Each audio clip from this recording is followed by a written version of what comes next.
I'd never encountered mangles and yeggs until researching this week's column, but both made an appearance at Troy Laundry, subject of our 1912 Then photo.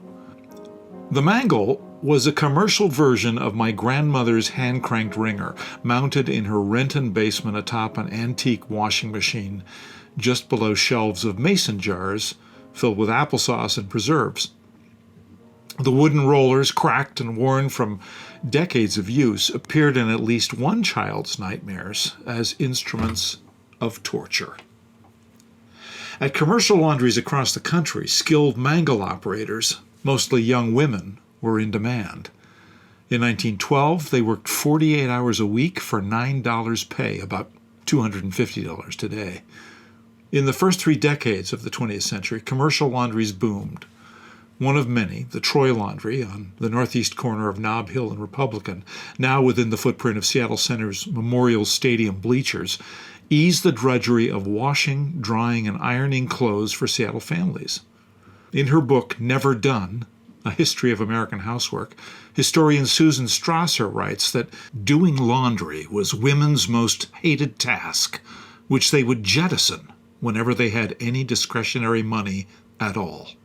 In 1909, laundries nationwide grossed more than $100 million, an average of $5.30 per American household. Notes Strasser, even the poorest people in urban slums sent out some of their wash. In coming decades, competition arrived with home washing machines and dryers. By the 1940s, these once luxury appliances were standard in many households. Troy Laundry moved from its lower Queen Anne digs, land originally platted by David and Louisa Denny, to Fairview Avenue in 1927, making room for a new civic field, auditorium, and arena, planting seeds that eventually blossomed into today's Seattle Center. And nope, I haven't forgotten about the Yeggs. Their name was most likely derived from John Yegg, alias of a late 19th, early 20th century bank robber. Stick-up artists, dubbed Yeggmen, were tempted by easy targets, namely businesses with cash on hand.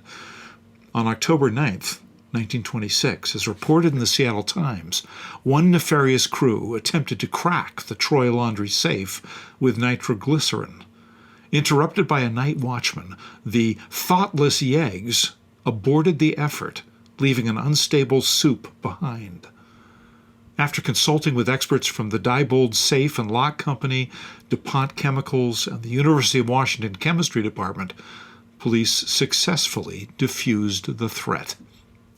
Science triumphed, the Times exulted.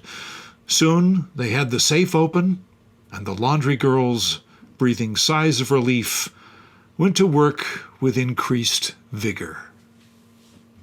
In our then photo, this northeast-facing 1912 image features 11 horse-drawn and 3 motor vehicles arranged with their drivers along 2 sides of Troy Laundry at the northeast corner of Nob Hill and Republican Streets. Drivers who collected cash receipts were occasional victims of holdups, as reported in the daily papers. Their pay averaged twice that of the Mangle girls. In our now photo, the 19-year-old Seattle Laundry Company parks 2 of its trucks outside the gates of Memorial Stadium. From left, drivers Bonnie Terran, Catalina Lopez, with founders Chris and his father Ed Tudor. Their pickup and delivery laundry customers, says Chris, are largely busy 2-income families with children.